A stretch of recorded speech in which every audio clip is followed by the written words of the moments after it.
Boston Celtics, Kristaps Porziņģis. Let's talk about him. As we all know, the Boston Celtics traded for Kristaps Porziņģis, trading away Marcus Smart to the Grizzlies in a 3-team trade. Look, I think this is a great trade. The question is this the move that's going to take the Boston Celtics over the top? See, this era of the Boston Celtics started in the 2017-2018 season when they drafted Jayson Tatum that draft and traded for Kyrie Irving, getting rid of Isaiah Thomas and Jay Crowder. That was the start of this era. Since that season, they've been to 3 conference finals, 1 finals appearance, but they have not fully gotten over the hump. Now the question is, what do they need to do? Is this the right move for them to go over the hump? I personally like this move. I think Kristaps Porziņģis is one of the most underrated players in the NBA. If you look at his career in the New York Knicks, he was great. He went over expectations. People didn't know what he was going to be. He definitely exceeded expectations over there. Then he goes to the Dallas Mavericks. Look, he dealt with injuries, but also it was a fit issue playing with Luka Doncic, Rick Carlisle. It was no consistency on how they were going to play. He had them at the 3-point line. Sometimes were they going to post them up, were they going to do pick and pop. There was no consistency and no gelling and no chemistry with the offense. People forget in the 2020 season in the bubble, in the beginning of the series, it was actually Porzingis that was cooking the Clippers. Like, if Porzingis didn't get hurt, I think they would have beat the Clippers in 2020.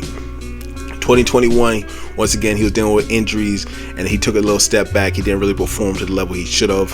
Eventually, that led to him being traded to the Washington Wizards, where he had the best year of his career. In my opinion, he definitely improved defensively, put up good numbers offensively. But once again, if you're playing for a team that doesn't make the playoff or doesn't even sniff the playoff, it's like, how much do we value your stats and how much you're doing? You're just kind of putting up empty stats in that situation.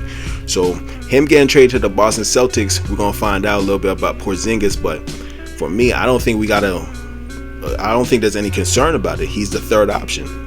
As of right now, how they're presently constructed, he's the third option. If you look at the third options of the last couple championship teams this past year, the third option is really Aaron Gordon. It should be Michael Porter Jr., but Aaron Gordon was the one that took up to that third role. I'm putting Porzingis over Aaron Gordon. Me personally, I'm taking him over Aaron Gordon. Look at the year before with the Warriors. You had Steph and Wiggins. The third option was what? Like, you can say Clay, and this is Clay post Achilles and ACL. I'm taking Porzingis over that Klay Thompson. You go before that, Chris Middleton or Drew Holiday, whoever you decide to be the third option, sure, they might have played better than Porzingis might, but slightly. He's in that same ballpark as Chris Middleton, in my opinion. If you want to go the year before in the bubble with the Lakers, who was their third option? Kuzma? Yeah, he's better than Kuzma. So the point I'm making right there is he's good enough to be the third option on a championship winning team. So they're solidified there.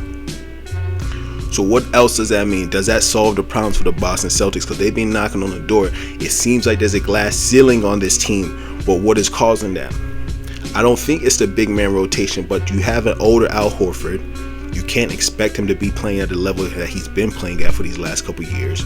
Robert Williams keeps getting hurt. So now you bring in a third big man to shore up the front line.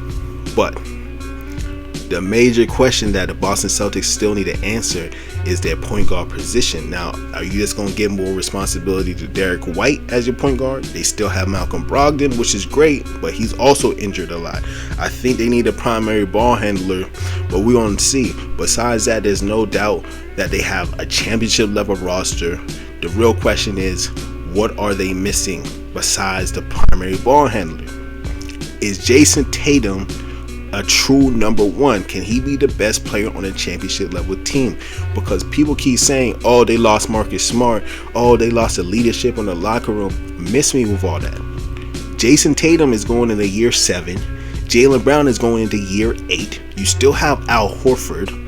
So these dudes, they've been in the league long enough to know how to be professionals, which they've been doing their whole career. They know what it takes to win. They've got to the finals. So really, at this point, I see no excuse for them. I see no excuse for the Boston Celtics. I think what Porzingis brings offensively, he can spread the floor. He can shoot all across the floor, mid-range, long ball.